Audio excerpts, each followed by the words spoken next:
What if the secret to mastering your time wasn't about doing more, but embracing the fact that you can't do it all? What if the endless productivity hacks and to-do lists you've been chasing are actually part of the problem? Could it be that the true art of time management lies not in controlling time, but in learning to live within its limits? Welcome to a fresh perspective on life's most fleeting resource, time. Let's dive into a world where the focus isn't on squeezing every second dry, but on savoring what truly matters. Are you ready to rethink the way you approach your days? Time is the ultimate finite resource. You get just 4,000 weeks in an average lifetime, a sobering number that forces us to confront the limitations of our existence. While the modern world bombards us with promises of productivity and efficiency as solutions to our time-related anxieties, this approach often leaves us feeling more overwhelmed and unfulfilled. Why? Because it assumes that with the right system, we can somehow conquer time itself. This book invites you to abandon that illusion and explore a mindset that embraces time's limits, helping you focus on what really matters. The core message is simple but profound. We can't do everything, and that's okay. Instead of living in a state of constant striving, we're encouraged to accept our limitations and act intentionally. This shift in perspective isn't about abandoning ambition, but about aligning your time with your values, making peace with the things you'll inevitably leave undone, and savoring the present moment. The myth of infinite time. One of the biggest traps we fall into is treating time as if it's unlimited. We fill our days with endless tasks, believing that if we just work a little harder or find the perfect system, we'll eventually catch up. But in reality, time is finite, and the pursuit of total control over it is both futile and exhausting. The book challenges the belief that one day we'll reach a point where everything is perfectly organized and under control. Instead, it encourages us to confront our mortality and make peace with the idea that we'll never get to everything on our list. The productivity trap. Productivity culture can be seductive. It offers the promise that if you just optimize your routines and workflows, you'll have time to do everything. But the truth is, the more efficient you become, the more demands you take on, creating a never-ending cycle of busyness. Rather than striving to do more, the focus should be on doing less, deliberately choosing what deserves your attention. This approach involves choosing your battles and being okay with leaving some things undone.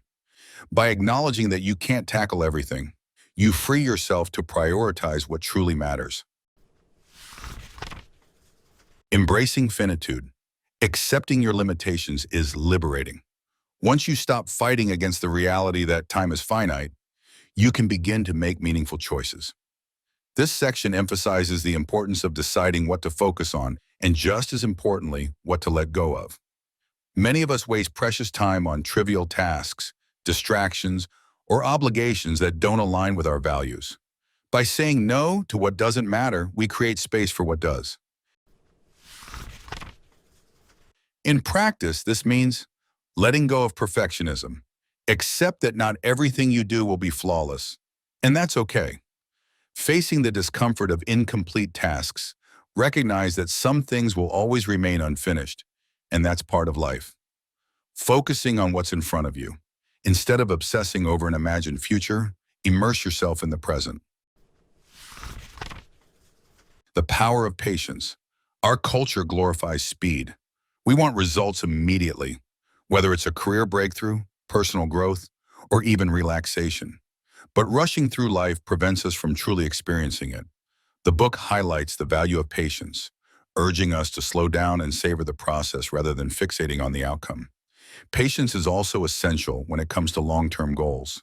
It's tempting to measure success by how quickly we achieve something, but meaningful progress often takes time. By embracing patience, we can approach our endeavors with a sense of calm and resilience. Reclaiming your attention. In a world full of distractions, attention has become a precious commodity.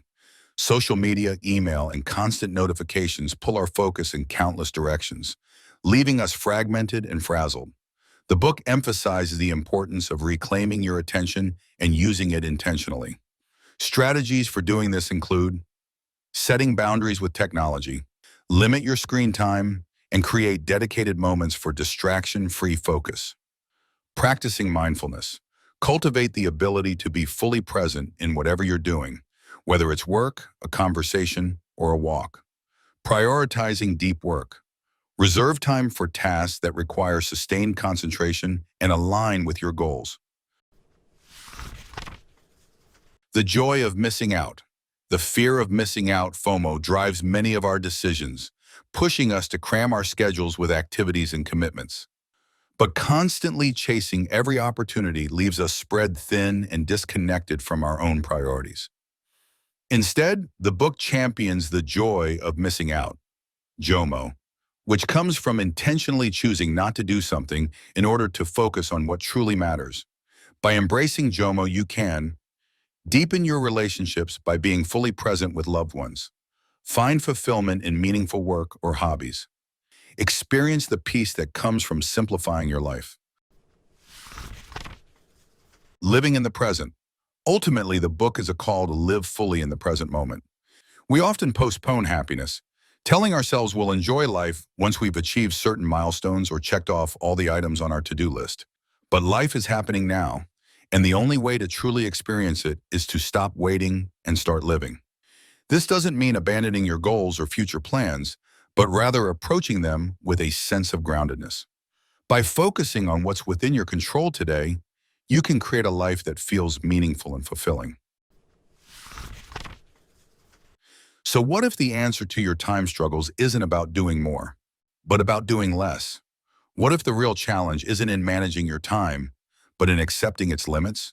Could reframing your perspective on productivity and presence change the way you live your life? As you close the final chapter, ask yourself, are you ready to embrace the joy of missing out, to savor the present, and to focus on what truly matters? This is BitBooks, and if you're ready to rethink your relationship with time, we'll see you in the next chapter of discovery.